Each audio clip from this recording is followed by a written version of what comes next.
Bilang long-time resident ng Davao City kung saan nanilbihan nga tayo bilang newspaper editor for almost 40 years, madami na nagtanong sa atin, ano ba daw ang Araw ng Davao?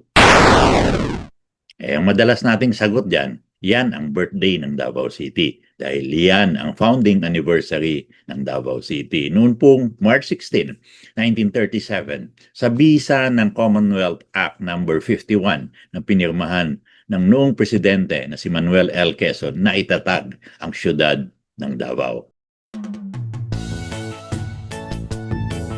Sa paggunita ng founding anniversary ng Davao City sa maraming dekadang lumipas, ito ay dinadaan sa isang malaking pagdiriwang na tinaguriang Araw ng Davao Festival. Madaming kasiyahan, may mga konsyerto, may mga palaro, may patimpalak para mahirang ang mutya ng Davao ang taon. At ang main event ay ang Parada Davaoenyo tuwing March 16, ang birthday ng Davao City. Sa Parada Davaoenyo, pinangangalandakan ano ang mayroon sa Davao City. Sa maraming paradang Davaoenyo na naganap, madalas makita dyan ang pagpapaunlad sa Davao City 911, mga bagong kagamitan, mga bagong fire trucks, bagong ambulances. Madalas, pinapakita din o pinaparada ang mga bagong industriya at kalakalan na dumating sa Davao tulad ng bagong shopping mall, bagong matangkad na building o skyscraper, bagong fast food.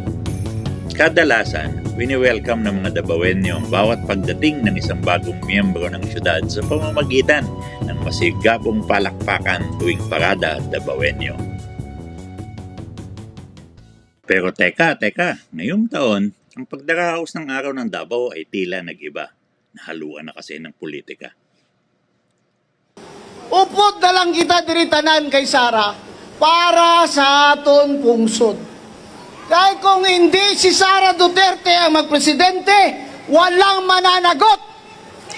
Kaya si Rowena Guanzon magsasara Duterte. Kasi Sara Duterte lang ang presidente na kung siya ang manalo, may mananagot. Ang kailangan ng Pilipinas, reforma. Zero corruption. Zero tolerance. That is why this early, I already commit my support to you, Vice President Sara Duterte. Whether I run for senator or not, I am going to campaign as I am campaigning now. Hindi ba mukhang meeting de avance na yan? Hindi na yan Araw ng Davao Festival eh. Yan talaga ang dahilan kung bakit ang mga local festival, kasama na dyan ang panagbenga ng Baguio City, pati na rin ang sinulog ng Cebu City, mahigpit na pinagbabawal ang pamumulitika. Walang political speeches sa mga ganyang kaganapan.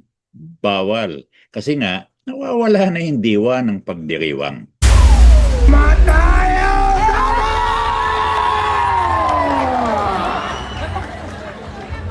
Mayong buntag Davao! Gusto ko mas malakas. Mayong buntag Davao! Yeah, pare! Magandang araw po sa inyo. Ako po si Atty. Aaron Despicio, Vice Mayor ng Reyna Mercedes Isabela. Ang Isabela po ay nasa norte. Isa po akong Ilocano. Nagtataka siguro kayo, bakit ako nandito? Nandito ako para sabihin sa inyo na ang mga Ilocano, ang mga taga-Isabela, mga taga-Luzon, ay solid Duterte!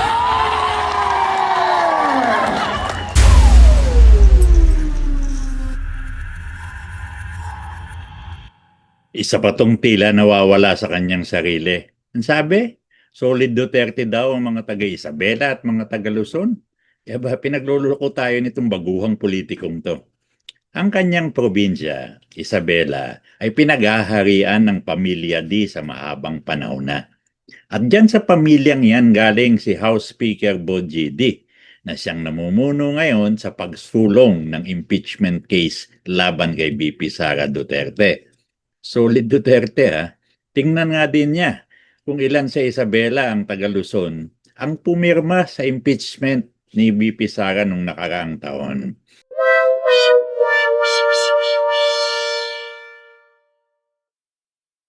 Alam natin popular si VP Sara sa buong bansa pero wala talaga sa ulog yung deklarasyon nitong Vice Mayor na to na tila naligaw mula Isabela at napunta dito sa pagdiriwang ng araw ng Davao.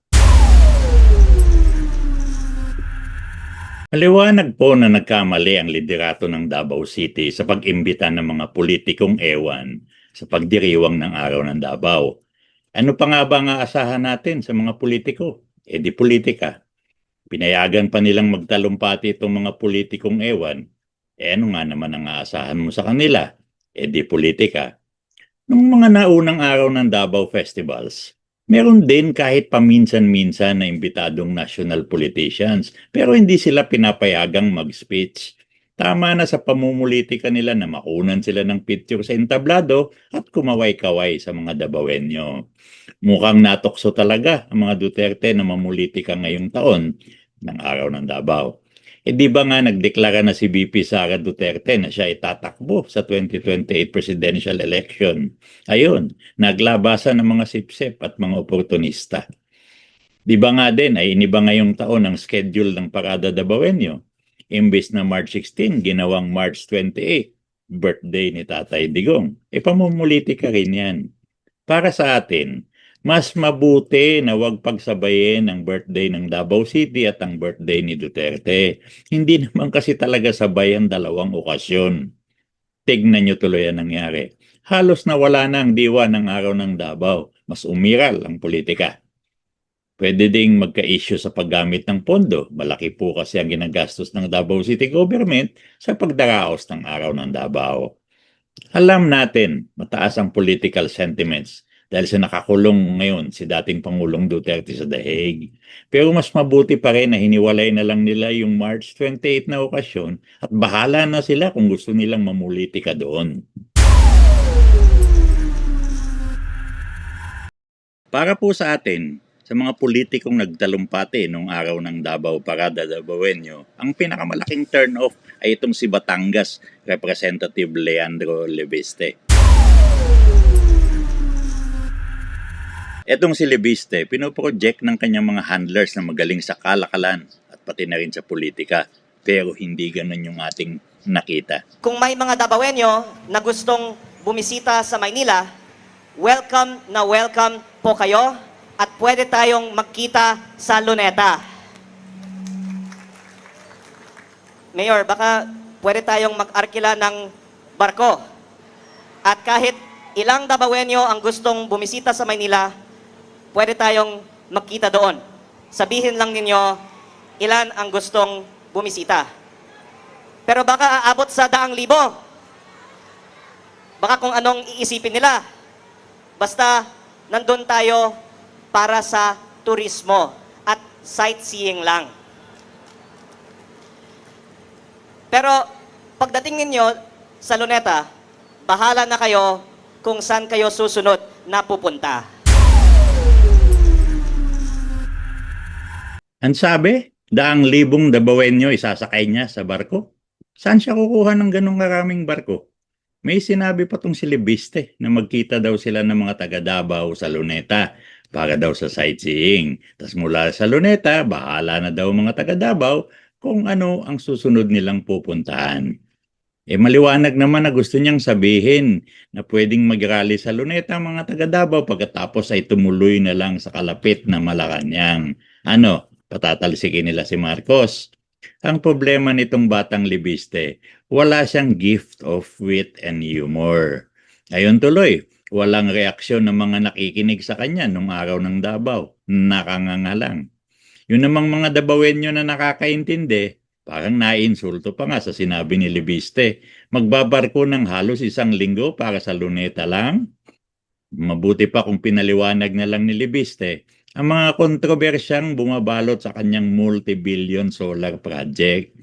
Ipaliwanag na rin niya sa mga Pilipino na kung natapos ba niya ang mga solar projects na kinontrata niya sa gobyerno, tama bang sabihin na wala na tayong problema sa kuryente maski pa may giyera sa Iran? Mas madami ang interesadong makinig sa kanyang paliwanag sa bagay na yan. Huwag na muna siyang masyadong magtalakay ng politika kasi ang nakikita sa kanya ay isang bata na kulang pa sa saysay, naliligaw at parang nangangapa sa brownout dahil walang solar light.